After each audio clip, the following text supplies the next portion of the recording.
A speech about animals can be interesting and provocative, but this speech has problems with both content and delivery. See if you can spot all of the mistakes that the speaker makes. Everybody doing okay today? Good. Well, I really didn't have much time to prepare for this, but I'll do the best I can. I want to talk to you about dogs that help humans. You know what they say, a dog is a man's best friend. Well, here's a picture of my dog. His name is Rex. Dogs are pretty amazing. They've helped humans for hundreds of years. Gosh, maybe even thousands of years. They help herding sheep and cows. You know, in the movies, cowboys, they get a lot of glory for keeping the cattle together. But dogs play a big role too. When it comes to hunting rodents, everybody thinks of cats. But some dogs are also good at finding and killing undesirable animals. Terriers, such as the rat terrier, can go into holes for mice and moles and rats. In cold and icy countries, dogs provide a valuable means of transportation. Huskies make good sled dogs. Teams of huskies can pull humans and their luggage for long distances across the snow. And dogs are really good at sniffing out drugs. You've seen in movies where bloodhounds and other dogs are used to track people. Maybe it's people who are lost or people who are running from the law. Stuff like that. Everybody knows that dogs make great pets. And they use them nowadays at old people, at nursing homes, so that old people have some companionship. These dogs brighten up the lives of a lot of old people. And of course, dogs, they help the blind people to get around. So, you see that dogs help humans a great deal. Well, I guess that's about it.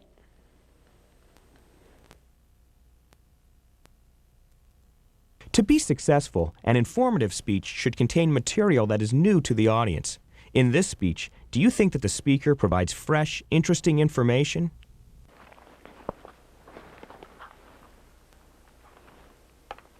Please take a look at this photo, which is provided by the Sandia National Laboratories in New Mexico. In the foreground are two landmines, each of which is capable of blowing up a tank. The honeybees that are being displayed by the beekeeper are capable of detecting the explosives in the landmines, even if the landmines are buried in the earth. What you're seeing is the Pentagon's newest tool in the fight against terrorism. According to the New York Times, tests have demonstrated that bees have a stronger sniffing ability than dogs. The Pentagon is training bees to detect not only landmines, but also truck bombs and other hidden explosives. Bees are among the amazing animals I would like to tell you about today. Animals that safeguard humans by performing tasks that are difficult or impossible for human technology to do. Although I just said that bees can outsniff dogs, our canine friends still have special powers. Some dogs can be trained to warn off the onset of an epileptic seizure. For instance, consider the story of Kathy Benton, a 20-year-old college student in Fort Worth, Texas, who suffers from epilepsy. She takes medication, but the medication can't prevent her from having seizures. And these seizures usually cause her to collapse. The scary thing is that a seizure can occur unexpectedly at any moment. For many people with Kathy's problem, driving a car is impossible. After all, a sudden seizure would cause them to lose control of the car and have an accident. Kathy, however, is lucky. She's able to drive herself to school without any worry, thanks to her golden retriever, who's named Max. Max is a seizure alert dog, a specially trained dog that senses when a seizure is coming on, and then warns the human of impending danger. In Kathy's case, Max starts barking about 15 minutes before a seizure occurs, giving Kathy time to get to safety. According to the University of Florida's Epilepsy Clinic, scientists have not figured out how seizure alert dogs are able to perform this incredible accomplishment. Perhaps the dogs detect a subtle shift in a human's body language, or perhaps they sense a slight change in body odor. We don't know the secret, but we do know that these dogs are performing a feat that is beyond the power of us humans and our technology. They make it possible for hundreds of disabled people to live normal lives and avoid accidents that may harm themselves and others.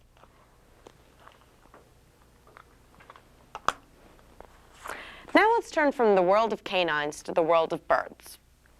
At airports throughout the world, falcons are being used to prevent airplane accidents. Let me give you some background information. Throughout the history of aviation, birds have caused airplane crashes, especially during takeoff. In 1995, an Air Force reconnaissance plane crashed at Elmendorf Air Force Base in Alaska because several Canada geese were sucked into the engine shortly after takeoff. All 24 crew members were killed. Until recent years, managers tried to keep birds away from airports by using two methods: shooting them or poisoning them. But these methods had limited success. Today, airport managers have found their greatest success in using falcons. Falcons can fly faster than 200 miles per hour, faster than any other living creature. They scare away ducks, gulls, geese, and other birds. Biologist Richard Dolbear of the U.S. government's Wildlife Research Center in Ohio says that all kinds of birds have an inborn fear of the ferocious falcon. You may wonder, do falcons pose their own threat to aircraft? No. Dr. Dolbear says that the falcons are highly trained. They're controlled by human handlers who send them out on their missions and then feed them when they return. The handlers are careful to keep the falcons out of the way of planes. Falcons are being used not only by Air Force bases, but also at big commercial airports, such as JFK International Airport in New York City. They're doing a valuable job, and they're doing it better than any human can. Our next animal is less glamorous than the falcon, but it also does a valuable job. The lowly goat helps reduce the possibility of brush fires, which can be devastating. Many parts of the country have to worry about wildland fires during dry spells. For example, last year in California, one fire alone consumed 273,000 acres and destroyed 300 homes.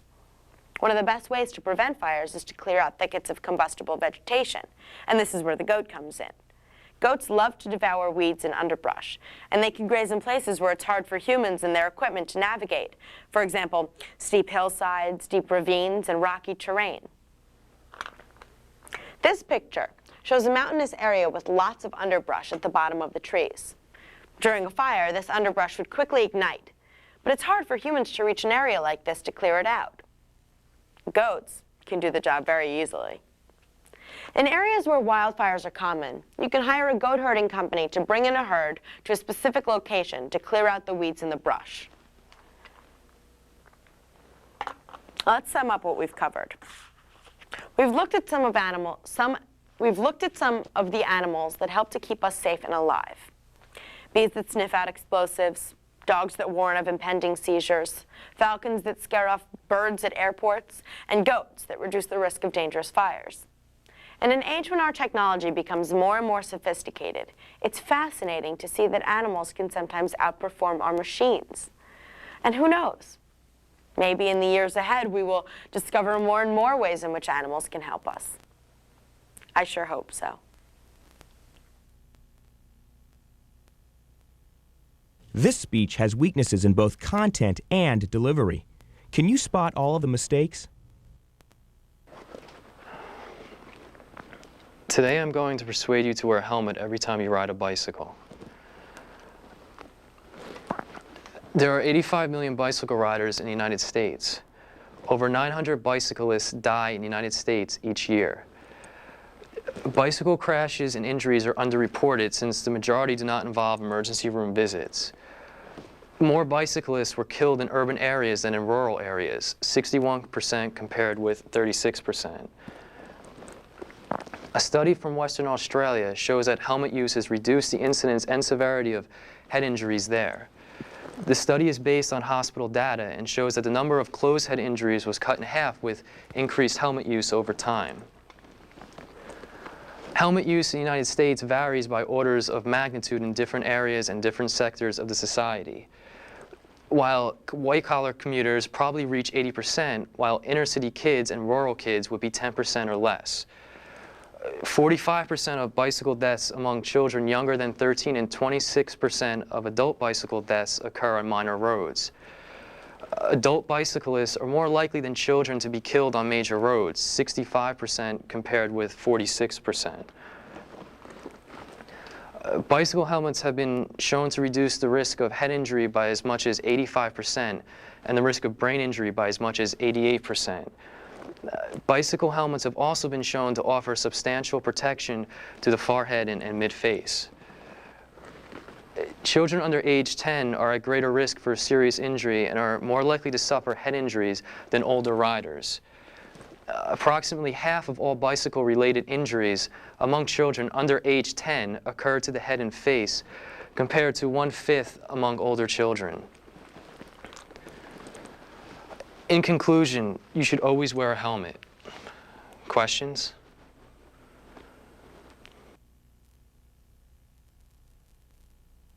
To persuade listeners, a speaker must provide solid evidence from reliable sources. Does this speaker succeed in giving strong evidence?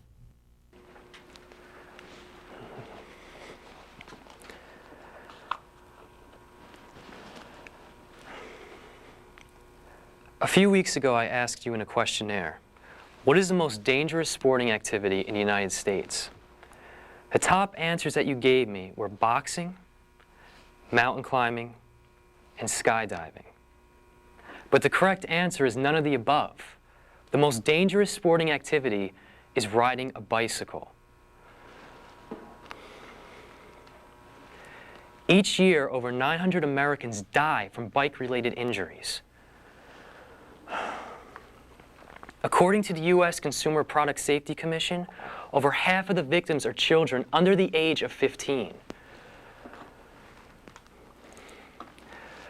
I want to discuss the extent of the problem and then show you a simple solution, which would be to require all bicyclists to wear helmets.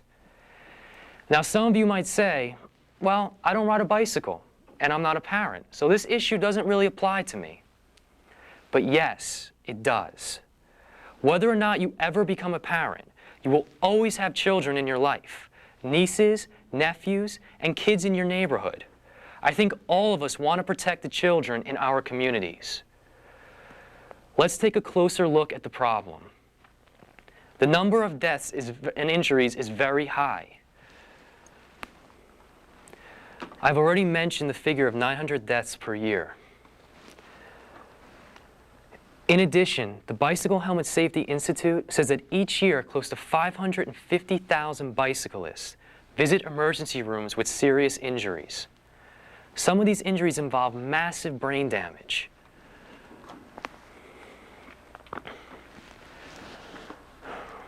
There are two misconceptions about bicycling that we need to clear up. The first misconception is that a careful, skilled bicyclist doesn't need a helmet. However, even the best cyclists, including professional racers, are vulnerable. Not long ago, you may have seen this in the news. Pro cyclist dies after falling from bike. Andrei Kovalev of Kazakhstan would be alive if he had worn his helmet. Early in the race, Kovalev had been wearing his helmet, but he removed it to cool off a bit. He paid with his life. Another top bicycle racer, Fabio Casartelli of Italy, died during the 1995 Tour de France. He was wearing a cloth cap when he fell, and his head hit the pavement.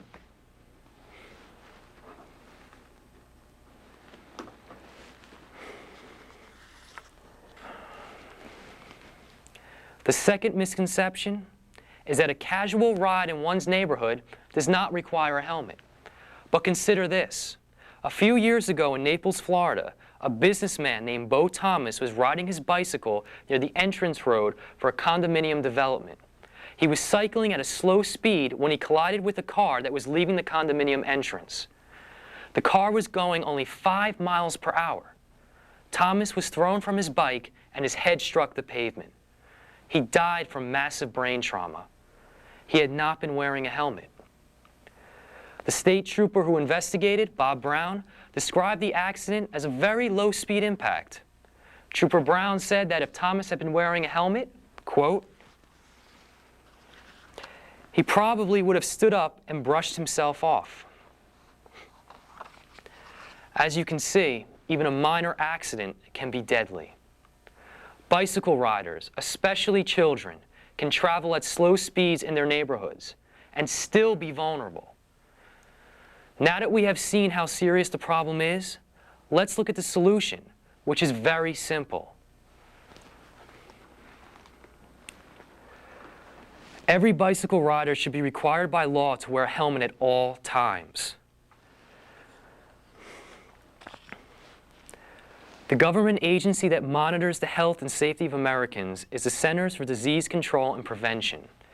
The CDC says that if every person who rides a bicycle would wear a helmet, we could prevent 500 deaths and 150,000 head injuries per year.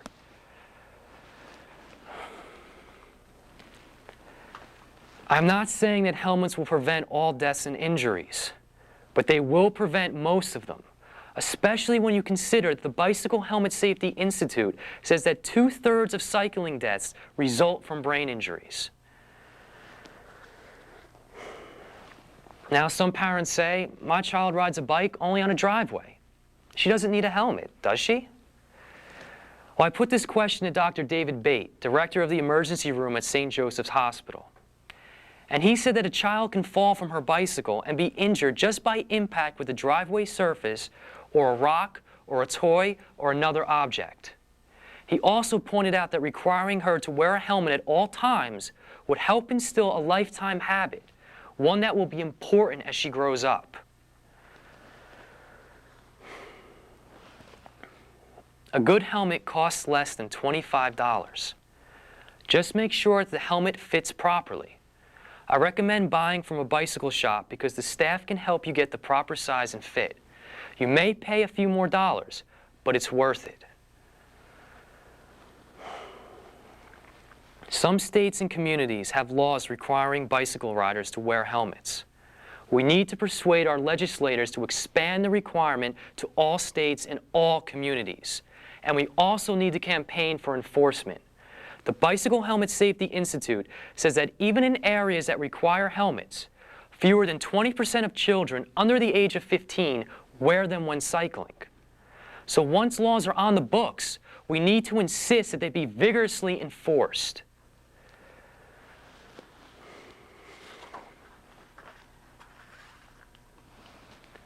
Also, all of us need to become advocates for bicycle helmets. I have a booklet that you can take with you at the end of this speech and use to educate your relatives, friends, and neighbors. If you see children riding a bike without a helmet in your neighborhood, you can talk to their parents.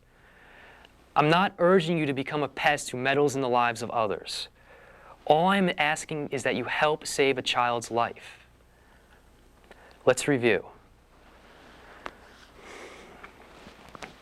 We have seen that bicycle riding is the most dangerous sporting activity in the United States, with over 900 deaths and over 550,000 serious injuries each year.